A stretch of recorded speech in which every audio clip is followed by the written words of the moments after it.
Many of you have already heard the powerful story of young Manuel Fodera, who was recently declared a servant of God, the first step toward sainthood. But what makes his story so striking is not only his suffering but the extraordinary love he had for Jesus in the Holy Eucharist. From the lips of a child, we are reminded of a truth many have forgotten: in Holy Communion, we are not receiving a symbol, but Jesus himself. And in a time when so many treat this sacred mystery casually, Manuel's life calls us back to reverence, silence, and love. Manuel Fodera was just like any other normal child, but his way of the cross began in June 2005. At only 4 years old, he suffered severe pain in his right leg. Days later, at the hospital of Palermo in Italy, he was diagnosed with a terrible cancer. What followed was a journey filled with deep suffering, yet also a mysterious and radiant joy. Because Manuel began to experience Jesus speaking to him like a close friend. After surgery and chemotherapy, he initially longed to return to school and play, even crying because he could not. But over time, something changed. He accepted his suffering with patience and peace. This was where his love for Jesus began to deepen. Before every treatment, Manuel would go to the chapel because he wanted to see Jesus. Being close to him filled him with happiness because he desired above all to be Jesus's closest friend. Later that summer, he returned home to recover with his family. Even in moments of rest, his heart remained fixed on prayer. After playing, he would ask everyone to pray the rosary because the Hail Marys brought him comfort.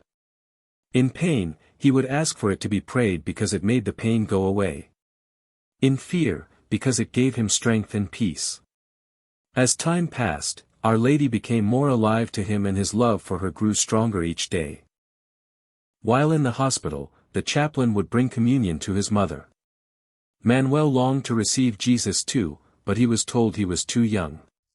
Yet because of his persistence, his spiritual maturity, and his grave condition, the Bishop of Trapani granted permission. On October 13, 2007, he received his first communion. That morning, however, he was in terrible pain and feared he would not make it to the chapel. But by noon, the pain suddenly disappeared. Manuel said that Our Lady had healed him. The Mass was filled with reverence and love. And afterward he wrote, "I want to receive Jesus in my heart so that he can become my best friend forever. He will be my strength, my joy, my cure." He explained to others that he wanted to receive Jesus so young simply because he desired him in his heart. But what he said next deeply moved even adults in the faith. Can you please tell your priests to accustom everyone to at least 5 minutes of silence to be able to speak and listen to Jesus in their hearts? Think of the last person who takes communion. He doesn't even have time to say hello to Jesus. Dear friends, I want to talk to you about how Jesus is present in the Eucharist. He lets himself be seen and felt in Holy Communion. You don't believe it? Try to concentrate without getting distracted. Close your eyes, pray, and speak because Jesus will listen to you and speak to your heart. Don't open your eyes right away because this communication will be interrupted and it won't come back. Learn to be in silence and something wonderful will happen. A balm of grace. If you are sick, he will give you the strength to endure all suffering. If you are sad, he will give you the strength to smile. If you are bored, he will give you the joy of him. If you are full of anger and nervous, he will give you the strength to calm down. All this will only happen if you trust in him because he loves you so much more than you can love him. With love, Manuel. After one communion, Manuel asked Jesus what gift he could give him for Christmas. And Jesus answered, "Always show my joy to others. Be a warrior of light in the midst of darkness." In June of 2008, he traveled to Lourdes. One evening while praying the rosary, he offered a decade for blind children.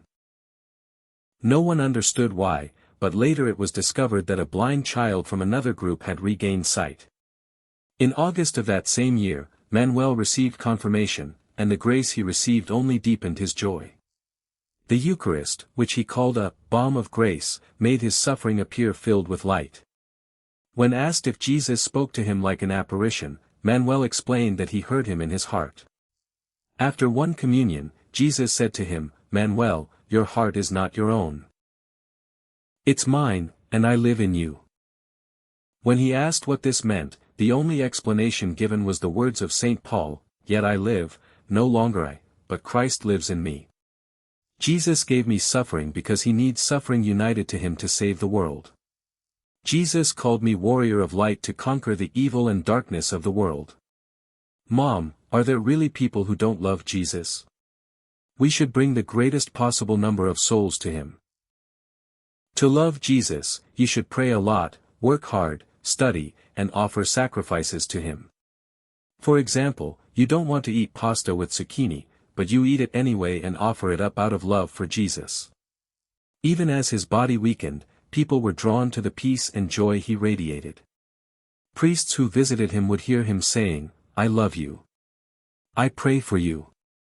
Take Jesus to children, to those who suffer, to the sick. Take Jesus to everyone you meet. Tell your priests to remind the faithful that they always have to receive Jesus in a state of grace without sin and afterwards to spend at least 15 minutes giving thanks. Jesus is very great. He's God and has to be treated like God.